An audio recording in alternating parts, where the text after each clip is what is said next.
हमारे चैनल की एक बिल्कुल ही नई वीडियो के अंदर, जहां पर आज की इस वीडियो के अंदर हम बात करने वाले हैं सनी देओल की इस साल की लेटेस्ट मूवी के बारे में, जिस मूवी का नाम है जाट। ये जाट मूवी इंडिया में कल रिलीज हुई है और अगर बात करें इस मूवी के जॉनरा की तो ये एक एक्शन थ्रिलर मूवी है जिसका रन टाइम पूरे 2 घंटे 38 मिनट का है। बाकी अगर मैं मूवी की बात करूँ तो मूवी को काफी अच्छा रिस्पॉन्स मिल रहा है और लोग इस मूवी को एंड इस मूवी के एक्शन को बहुत ज्यादा पसंद कर रहे हैं। सो इसीलिए दोस्तों, अगर आप सबने अभी तक इस मूवी को नहीं देखा है तो मैं आपको रिकमेंड करता हूँ कि आप इस मूवी को थिएटर्स में जरूर देखें। लेकिन अगर आप इस मूवी को थिएटर्स में नहीं देख पा रहे हैं तो आपको टेंशन लेने की कोई जरूरत नहीं है, और वो इसीलिए क्योंकि आप सभी के लिए आज की इस वीडियो के अंदर मैं सनी देओल की इसी जाट मूवी को डिटेल से एक्सप्लेन करने वाला हूँ एंड इस मूवी की पूरी स्टोरी को आप सबको बताने वाला हूँ, ताकि आप सभी घर बैठे इस पूरी मूवी की स्टोरी को एंजॉय कर सकें। सो दोस्तों, वीडियो काफी बढ़िया है, इसलिए आप वीडियो को पूरा एंड तक जरूर देखना। और अगर आपको वीडियो पसंद आती है तो वीडियो को लाइक करना एंड कमेंट्स के अंदर सनी देओल या फिर जाट जरूर लिखना, ताकि हमें भी ये पता चल सके कि आप सबको वीडियो पसंद आई है। बाकी जिन्होंने चैनल को सब्सक्राइब नहीं करा वो जल्दी से चैनल को भी सब्सक्राइब कर लेना एंड सब्सक्राइब बटन के बगल वाले बेल आइकन को भी ऑल पर सेट कर लेना, ताकि आप हमारे चैनल की सारी लेटेस्ट वीडियोस को सबसे पहले देख सकें। तो फिर चलिए अब हम बिना किसी देरी के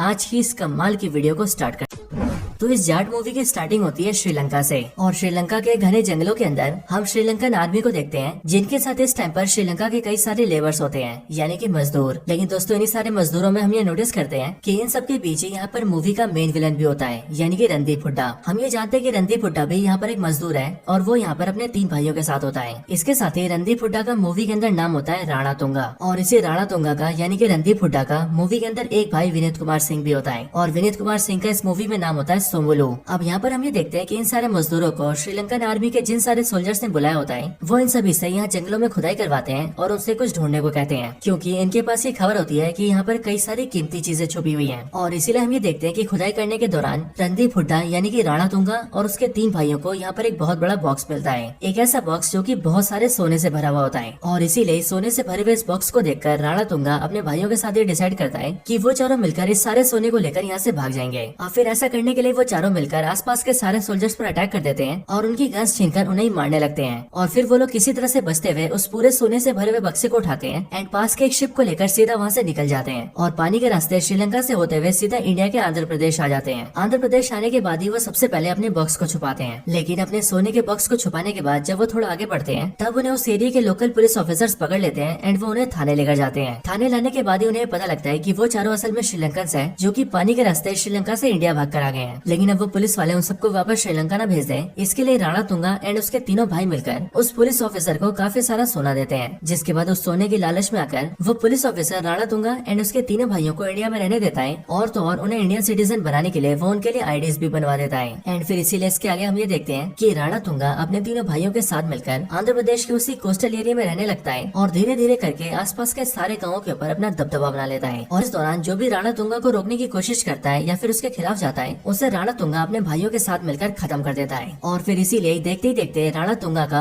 आसपास के 30 गाँव पर कब्जा हो जाता है और इस 30 के 30 गाँव के सारे लोग राणा तुंगा से डरने लगते हैं। लेकिन फिर दोस्तों, इसके बाद ही सीन शिफ्ट होता है और हम ये देखते हैं कि अब 15 साल बीत चुके हैं। 15 साल बाद हमें सीधा नई दिल्ली का नजारा दिखता है और इस टाइम पर यहाँ पर हम इंडिया के प्रेसिडेंट को देखते हैं, जिनका नाम होता है प्रेसिडेंट वसुंधरा। हम ये देखते हैं कि प्रेसिडेंट ऑफ इंडिया को जल्दी से उसके ऑफिस बुलाया जाता है और जब वो ऑफिस आती है तब उसे कुरियर दिया जाता है और कुरियर उसके हाथों में देते हुए उसे बताया जाता है कि उस कुरियर को उसे जरूर देखना चाहिए। इसके बाद प्रेसिडेंट जैसे उस कुरियर को खोलती है वैसे वो देखती है कि उस कुरियर के अंदर कई सारे लोगों के कटे हुए अंगूठे रखे हुए हैं, साथ ही साथ उसके अंदर एक लेटर भी होता है, जिस लेटर को एक 7-8 साल की बच्ची ने लिखा होता है। इसके बाद प्रेसिडेंट उस लेटर को पढ़ना स्टार्ट करती है, जिसके बाद उस लेटर को पढ़ के उसे पता लगता है कि ये लेटर आंध्र प्रदेश के कोस्टल एरियाज में रहने वाले एक छोटे से गाँव की एक छोटी सी बच्ची ने लिखा है, जो की लेटर में प्रेसिडेंट से कहती है कि वो और उसका पूरा गाँव बहुत बड़ी मुसीबत में है। और उसने अपनी स्कूल की बुक्स के अंदर ये पढ़ा था कि प्रेसिडेंट ऑफ इंडिया पूरे इंडिया में सबसे पावरफुल होते हैं और इसीलिए वो जो चाहे वो कर सकते हैं। एंड इसी वजह से वो प्रेसिडेंट ऑफ इंडिया से ये गुहार लगा रही है कि वो जल्दी से उसके गांव आए एंड उसके गांव वालों की हेल्प करें और प्रेसिडेंट को उसके पूरे गांव को मुसीबत से निकालना ही होगा। इसके साथ ही इस कुरियर बॉक्स के अंदर उसके गांव के भाई अपना अंगूठा भेज रहे हैं और अगर प्रेसिडेंट उनके गांव के लोगों की हेल्प नहीं करती है तो फिर अब बहुत ही जल्द उसके गाँव के सारे भाई मिलकर अगली बार अपना सर काट कर प्रेसिडेंट को भेजेंगे। अब इस लेटर को पढ़कर प्रेसिडेंट को काफी शौक लगता है, क्योंकि वो देखती है कि इस गाँव की बच्ची को प्रॉब्लम तो बहुत बड़ी है, लेकिन इस बच्ची की एंड उसके पूरे गाँव की मदद ना तो पुलिस ने की और न ही आंध्र प्रदेश के लोकल गवर्नमेंट ने, और इसी वजह से इस बच्ची को सीधा प्रेसिडेंट से हेल्प मांगनी पड़ रही है। लेकिन इसके साथ ही प्रेसिडेंट ये बात भी समझ जाती है कि उस गाँव के अंदर जो भी कुछ मैटर चल रहा है वो काफी बड़ा मैटर है, और फिर इसीलिए प्रेसिडेंट सीबीआई के एक सीनियर ऑफिसर को बुलाती है जिसका नाम सत्यमूर्ति होता है। एंड वो सत्यमूर्ति को ये सारी बातें बताती है और उसे स्पेशल पावर्स देके सीधा उस गाँव जाने को कहती है, ताकि सत्यमूर्ति उस गाँव में जाकर सारी सच्चाई का पता करे और इन सब के बारे में उससे आकर बताए। लेकिन दोस्तों अब इसके बाद ही सीन शिफ्ट होता है और हम सीधा उसी गाँव को देखते हैं जिस गाँव से प्रेसिडेंट को चिट्ठी आई थी। यहाँ इस गाँव के अंदर हम ये देखते हैं कि जिन 10-12 लड़कों ने अपना अंगूठा काट के प्रेसिडेंट को भेजा था, उन सभी को राणा तुंगा एंड उसके आदमियों ने जान से मार दिया है। लेकिन इसी टाइम पर इस गाँव के पुलिस स्टेशन में एक नई सब इंस्पेक्टर आती है जिसका नाम होता है विजय लक्ष्मी। और इस विजय लक्ष्मी को जैसे इन सारे मर्डर्स के बारे में पता लगता है, वैसे वो जल्दी से गाँव में आती है और गाँव के लोगों से इस बारे में इंक्वायरी करती है। जिसके बाद गाँव के लोगों को भरोसा देने के बाद उसे पता लग जाता है कि एक्चुअल में इन सारे लोगों को मारने के पीछे राणा तुंगा का हाथ है। और फिर इसलिए इस बात को जानते ही विजय लक्ष्मी जल्दी से अपनी पुलिस फोर्स टीम को तैयार करती है एंड सभी को लेकर राणा तुंगा को अरेस्ट करने के लिए उसके घर जाती है। लेकिन दोस्तों यहाँ पर हम ये देखते हैं कि इस टीम के अंदर जितने भी मेल ऑफिसर्स होते हैं वो सब के सब राणा तुंगा का नाम सुनते डर जाते हैं और इसीलिए वो विजय लक्ष्मी के साथ जाने से मना कर देते हैं एंड वहाँ से भाग जाते हैं। लेकिन फीमेल ऑफिसर्स विजय लक्ष्मी का साथ देती हैं और फिर इसीलिए हम ये देखते हैं कि 7-8 फीमेल पुलिस ऑफिसर्स ऐसा ही विजय लक्ष्मी के साथ मिलकर सीधा राणा तुंगा के घर जाते हैं और वहाँ पर उसे अरेस्ट करने की कोशिश करते हैं। लेकिन वहाँ पर उस सबकी मुलाकात राणा तुंगा की वाइफ से होती है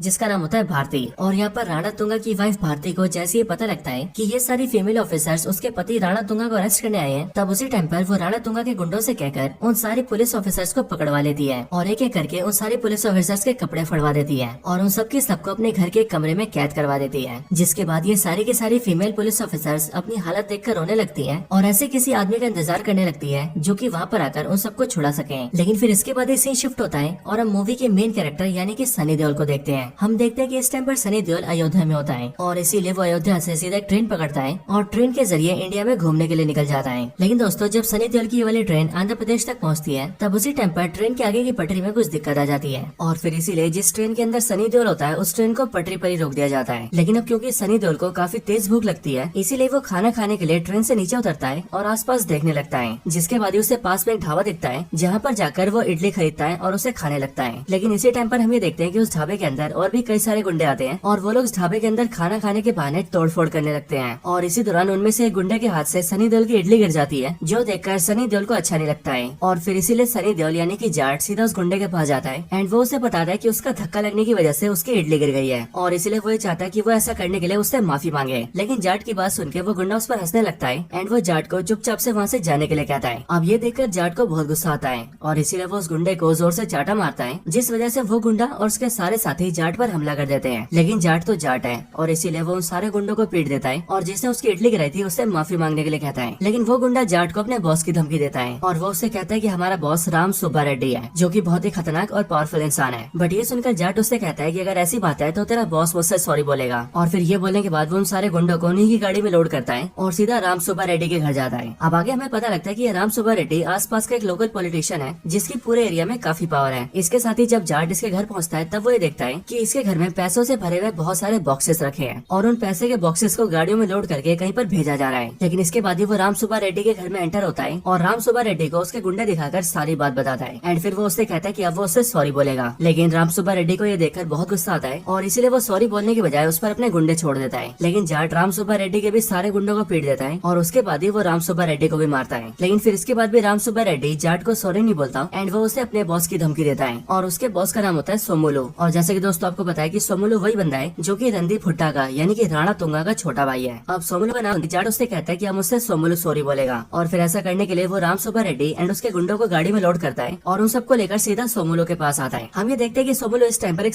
ऑफिस में होता है जहाँ पर उसने गुंडों के साथ मिलकर उस ऑफिस के सारे ऑफिसर्स को वहाँ पर बिठा रखा होता है और उनसे जबरन फेक स्टैम्प पेपर्स तैयार करवा रहा होता है। साथ ही उन पेपर्स पे नकली स्टैम्प और नकली साइन भी लगवा रहा होता है। लेकिन अगली पल वहाँ पर जाट आता है एंड वो उससे सॉरी कहने के लिए कहता है। लेकिन सबकी तरह सोमुलू भी उस पर हंसता है एंड वो उस पर अटैक कर देता है, जिसके रिस्पॉन्स में जाट उसके भी गुंडों को पीटता है और आखिर में सोमुलू को पीट कर उससे कहता है कि वो जल्दी से उससे सॉरी कह दे। लेकिन इसके बाद ही सोमुलू जाट से कहता है कि उसे पता नहीं है कि उसका भाई कौन है। उसका भाई है राणा तुंगा। और दोस्तों जैसे जाट राणा तुंगा का नाम सुनता है वैसे वो कहता है कि अब मुझसे राणा तुंगा सॉरी बोलेगा। और फिर इसके लिए वो सोमुलू और पुराने गुंडों को गाड़ी में लोड करता है और सीधा जाता है राणा तुंगा के घर के अंदर। घर आने के बाद ही सोमुलू अपने बड़े भाई राणा तुंगा को बुलाता है, जिसके बाद जाट उसे पूरी वारदात बताता है और आगे वो राणा तुंगा से कहता है कि अब वो जल्दी से उससे सॉरी कह दे। जाट की बातें सुनकर राणा तुंगा उससे सॉरी कह देता है। अब राणा तुंगा के मुंह से सॉरी सुनकर सारे लोग काफी शॉक हो जाते हैं, लेकिन जो जाट होता है वो इस बात को सुनकर काफी खुश होता है और स्माइल करते हुए वहाँ से जाने लगता है। लेकिन वहाँ से जाने के टाइम ही वही नोटिस करता है कि इस टाइम पर राणा तुंगा के घर के अंदर कई सारे पुलिस ऑफिसर्स की फटी हुई वर्दी पड़ी है। और फिर इसीलिए जाट जैसे उन यूनिफॉर्म्स को पास से देखता है तब उनकी नेम प्लेट्स को पढ़ के उसे पता लगता है कि ये सारी पुलिस यूनिफॉर्म फीमेल ऑफिसर्स की है। लेकिन जाट के ये सब देखने की वजह से राणा तुंगा उसे कहता है कि तुम्हें यहाँ पर मुझसे सॉरी चाहिए था और मैंने तुम्हें सॉरी बोल दिया है, इसीलिए अब तुम यहाँ से चुपचाप निकल जाओ। लेकिन राणा की बात नहीं मानता एंड वो उससे कहता है कि वो जब से इस गाँव के अंदर आया तब से उसने काफी अजीब चीजें देखी है। जैसे कि सबसे पहले राम सुपर रेड्डी जो कि एक लोकल पॉलिटिशियन है, उसके घर में पैसों से भरे हुए बहुत सारे बड़े बड़े बॉक्सेस थे जिन्हें वो कहीं पर भेज रहा था। इसके साथ ही जो सोमुलू था वो भी एक सरकारी ऑफिस के अंदर बहुत सारे फेक स्टैम्प पेपर्स बनवा रहा था। और अब यहाँ कर उसने ये देखा है कि यहाँ पर कई सारे फीमेल ऑफिसर्स के कपड़े पड़े हैं एंड इसीलिए ये सब देखकर वो ये समझ चुका है कि यहाँ पर कुछ ना कुछ तो बहुत गड़बड़ है। और इस टाइम पर राणा तुंगा ने अपने घर में कई सारी फीमेल ऑफिसर्स को छुपा कर रखा है। अब ये बोलने के बाद ही जाट उसके घर में खोजबीन करने लगता है, जिसके बाद ही उसे राणा तुंगा के घर के कमरे के अंदर sub inspector Vijay Lakshmi and उसके साथी ऑफिसर्स मिलती हैं। और उनके मिलते ही जाट सबसे पहले उन्हें उनकी यूनिफॉर्म देता है और उन सभी को वहाँ से अपने साथ ले जाने लगता है। जब जाट वहाँ से उन लड़कियों को ले जा रहा होता है तब उस टाइम पर राणा तुंगा उससे कहता है कि अगर वो इन सबको अपने साथ ले जाना चाहता है तो शौक से ले जाए, लेकिन जाने से पहले वो उससे ये बताना चाहता है कि इस गाँव के साथ साथ आसपास 30 गाँव उसका कब्जा है और इसीलिए यहाँ पर सिर्फ उसका राज चलता है। इसीलिए वो जाट से कहता है कि अभी तो वो इन लड़कियों को लेकर जा रहा है, लेकिन आज शाम होते होते वो खुद ही उसके पास आएगा एंड गिड़गिड़ाते हुए उससे जान की भीख मांगेगा। लेकिन जाट उसकी बात को इग्नोर करता है एंड वो लड़कियों को लेकर वहाँ से चला जाता है। अब जाट और लड़कियों के जाने के बाद ही राणा तुंगा की मदर उससे पूछती है कि उस आदमी ने उसके छोटे भाई सोमुलू को बहुत बुरी तरह से मारा था। सो इसीलिए यह सब होने के बाद भी राणा तुंगा ने उसे यहाँ से जिंदा क्यों जाने दिया। अपनी मदर की बात सुनकर राणा तुंगा उनसे कहता है कि इस आदमी ने मेरे छोटे भाई को सबके सामने मारा था और इसीलिए अगर मैं इसे घर के अंदर मारता तो बाहर दुनिया को इसकी मौत के बारे में कुछ भी पता नहीं लगता और इसीलिए मैं पहले तो इसे इसके घुटनों पर लेकर आऊंगा एंड फिर उसके बाद इसे सबके सामने मारूंगा ताकि पूरी दुनिया को पता चल सके कि मेरे छोटे भाई पर हाथ उठाने का क्या अंजाम होता है। बाकी दोस्तों, अगर आप लोग यहाँ पर ये सोच रहे हैं कि राणा तुंगा श्रीलंका से इंडिया तो अपने 3 भाइयों के साथ आया था, तो फिर यहाँ पर उसकी वाइफ एंड उसकी मदर कहाँ से आ गई? तो इसके लिए दोस्तों मैं आपको बता दूं कि जब राणा तुंगा ने धीरे धीरे करके इंडिया में सेटल होना स्टार्ट किया और आसपास के सारे गाँव पर अपना राज जमाया, तब उसके बाद ही उसने अपनी पावर्स का इस्तेमाल करके अपनी मदर एंड अपनी वाइफ को श्रीलंका से इंडिया बुला लिया और फिर उसके बाद से वो उन्हें भी अपने साथ रखने लगा। अब दोस्तों इसके बाद ही हम ये देखते हैं कि जैसी जाट सारी लड़कियों को लेकर बाहर निकलता है, वैसे कुछ दूर जाने के बाद ही उस पर राणा तुंगा के गुंडे हमला कर देते हैं और वैसे उस हमले के अंदर जाट उन सबको बीट तो कर देता है, लेकिन उसी अटैक की वजह से एक लड़की बहुत ज्यादा घायल हो जाती है और फिर इसीलिए उस लड़की का इलाज करने के लिए वो लोग उसे गाँव के अंदर ले जाते हैं और गाँव वालों से मदद मांगते हैं। लेकिन गाँव के अंदर आने के बाद वो लोग ये देखते हैं कि जिस गाँव के पास से वो लोग गुजर रहते हैं वो पूरा गाँव खाली है और उस पूरे गाँव के अंदर एक भी आदमी नहीं है। लेकिन तभी कुछ टाइम बाद उस गाँव से एक अम्मा बाहर आती है और वो उस लड़की के लिए पानी लेकर आती है, लेकिन वो लड़की पानी पीने से पहले ही मर जाती है और इसीलिए ये देखकर सारी लड़कियां और जाट सभी को बहुत दुख होता है। लेकिन फिर इसके बाद ही जाट के मन में सवाल उठता है और फिर इसीलिए वो ऐसा ही विजय लक्ष्मी से कहता है कि तुम मुझे बताओ कि आखिरकार यहाँ पर चल क्या रहा है, आखिरकार ये पूरा का पूरा गाँव खाली क्यों है और आखिर तुम इन लड़कियों के साथ मिलकर राणा तुंगा को अरेस्ट करने क्यों गई थी। ये सब सुन के विजय लक्ष्मी जाट को पूरी स्टोरी बताना स्टार्ट करती है। वो जाट को बताती है कि राणा तुंगा यहाँ का बहुत बड़ा गुंडा है और उसने आसपास के 30 गाँव पर अपना कब्जा कर रखा है और इन सारे गाँव वालों के ऊपर वो बहुत ज्यादा जुल्म करता है और ये सब करने से उसे यहाँ की ना तो पुलिस रोकती है न ही सरकार। लेकिन अभी बीते कुछ सालों से उन लोगों ने नोटिस किया था कि राणा तुंगा यहाँ आसपास के गांव के बहुत सारे लोगों को मारने लगा था और उन सारे गांव वालों की लाशें हमें गांव के अलग अलग हिस्सों में मिलती थी और इसी तरह से उसने कल के दिन भी 10-12 जवान लड़कों को मार दिया और उनके सर काट दिए। लेकिन मैंने उनके परिवार वालों को भरोसा दिलाया कि मैं उन्हें इंसाफ दिलाऊंगी और इसीलिए उन लोगों ने गवाही दी कि ये सब राणा तुंगा ने किया है एंड इसी अपनी टीम लेकर उसे अरेस्ट करने गई थी। लेकिन जब अरेस्ट करने उसके घर पहुंची तब उसकी वाइफ ने हमें कैप्चर कर लिया, हम सबकी सारी यूनिफॉर्म फाड़ दी और राणा तुंगा के गुंडों से हमारे साथ बहुत गलत काम करवाए। लेकिन ये सब करने के बाद ही राणा तुंगा की वाइफ हमसे मिलने आई और फिर उस टाइम पर उसने हमें एक बहुत ही बड़ी बात बताई, राणा तुंगा के बारे में एक बहुत ही बड़ा सच। और फिर उस सच को सुनकर हमें पता लगा कि आखिरकार राणा तुंगा ने गांव वालों को अचानक से मारना की शुरू कर दिया है, क्योंकि असल में वो ये सब कर रहा है गांव वालों की जमीन के लिए। अब असल में इन सब की शुरुआत हुई स्विट्जरलैंड के डेवोस से। वहाँ स्विट्जरलैंड के डेवोस शहर के अंदर एक बहुत ही बड़े बिजनेसमैन ने आंध्र प्रदेश के लोकल मिनिस्टर से मीटिंग तय करी और उस मीटिंग के अंदर उसने मिनिस्टर को ये बताया कि असल में वो और उसकी कंपनी न्यूक्लियर बॉम्ब के प्रोजेक्ट्स के ऊपर काम करती है, लेकिन जो न्यूक्लियर बॉम्ब्स होते हैं उन्हें बनाने में यूरेनियम का इस्तेमाल होता है और ये यूरेनियम पूरी दुनिया में बहुत ज्यादा रेयर है। लेकिन कुछ टाइम पहले साइंटिस्टों ने यूरेनियम का ऑल्टरनेटिव निकाल लिया है एंड उसका नाम है थोरियम। और हमारे रिसर्च और सैटेलाइट की इमेजेस से हमें पता लगा है कि ये जो थोरियम है वो ऑस्ट्रेलिया और इंडिया के अरुणाचल प्रदेश के कोस्टल एरियाज में पाया जाता है और इंडिया के अरुणाचल प्रदेश के कोस्टल एरियाज में ये बहुत ज्यादा है और इसी वजह से हमें वहाँ की पूरी जमीन चाहिए ताकि हम वहाँ पर खुदाई करके वहाँ से सारा थोरियम निकाल सके। लेकिन अब क्योंकि ऐसा करने के लिए इंडियन गवर्नमेंट गवर्नमेंट कभी भी अलाउ नहीं करेगी। इसीलिए हम लोग ये चाहते हैं कि तुम यानी कि आंध्र प्रदेश के लोकल मिनिस्टर इस डील में हमारा साथ दो और हमें वो पूरी जमीन दिलवाओ, जिसके बदले में हम तुम्हें मुंह मांगी कीमत देंगे। अब पैसे की बात सुनकर वो मिनिस्टर बिक जाता है और इसलिए वो बिजनेसमैन को सीधा राणा तुंगा से मिलवाता है और गाँव खाली करवाने का जिम्मा राणा तुंगा को सौंपता है। एंड इस काम के लिए वो राणा तुंगा को 25,000 करोड़ ऑफर करता है। जिसके बाद इतने सारे पैसे सुनकर राणा तुंगा भी राजी हो जाता है और वो उस बड़े बिजनेसमैन के कहने पर आसपास के पूरे 30 गाँव को खाली करवाने की गारंटी लेता है, ताकि उसके बाद वो बिजनेसमैन वहाँ की पूरी जमीन से थोरियम एक्सट्रैक्ट कर सके।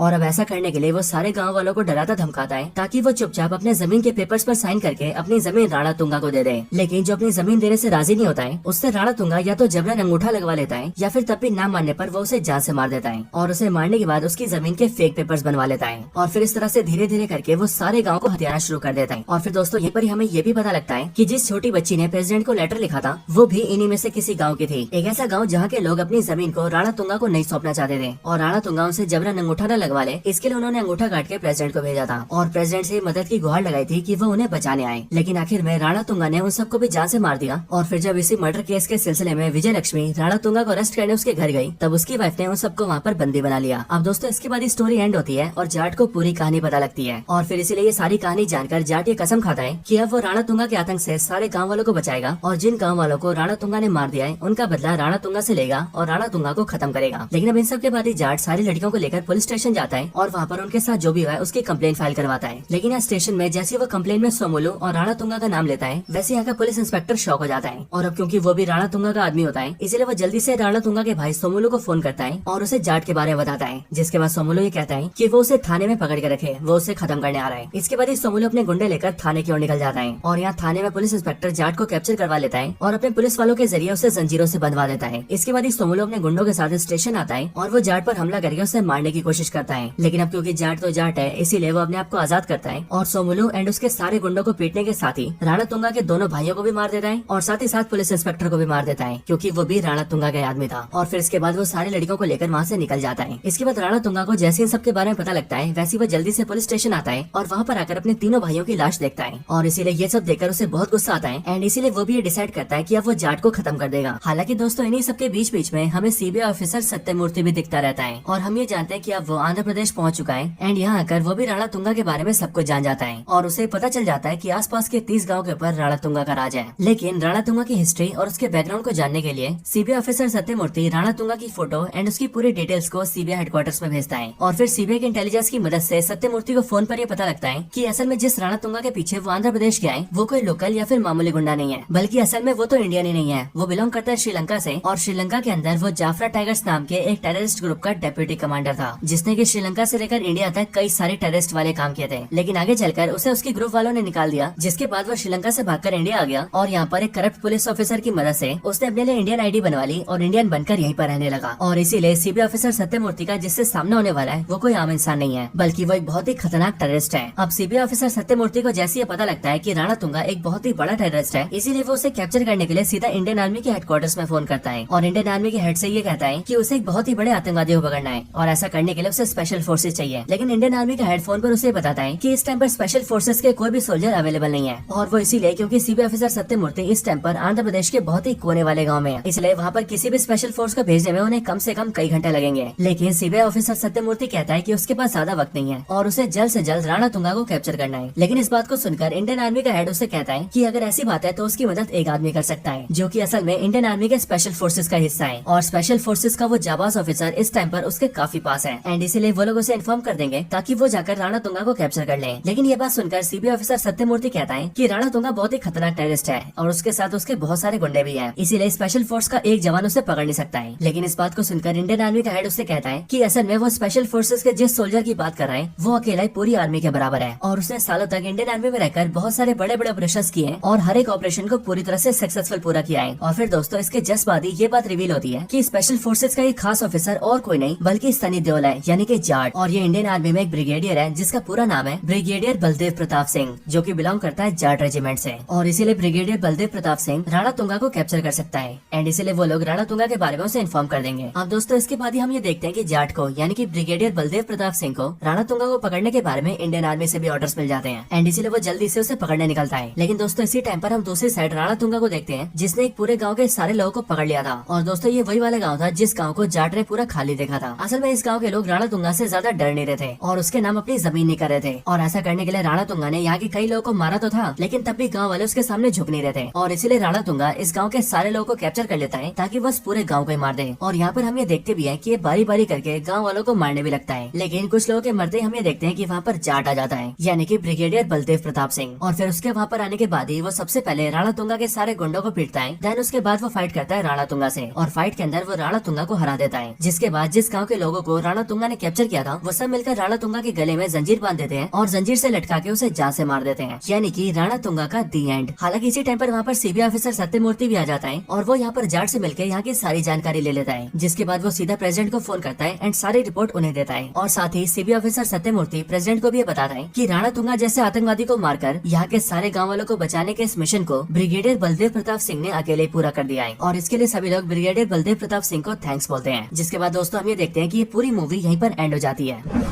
तो दोस्तों ये थी वीडियो जाट मूवी की स्टोरी के ऊपर। अगर आपको इस मूवी की स्टोरी और हमारी वीडियो पसंद आई हो तो आप वीडियो को लाइक करना, चैनल को सब्सक्राइब नहीं करा तो जल्दी से सब्सक्राइब कर लेना और ऐसी और भी कमाल की वीडियोस को देखने के लिए हमारे चैनल को जरूर चेकआउट करना। बाकी दोस्तों मैं मिलता हूँ आपसे ऐसे किसी और बेहतरीन वीडियो में, तब तक के लिए गुड बाय।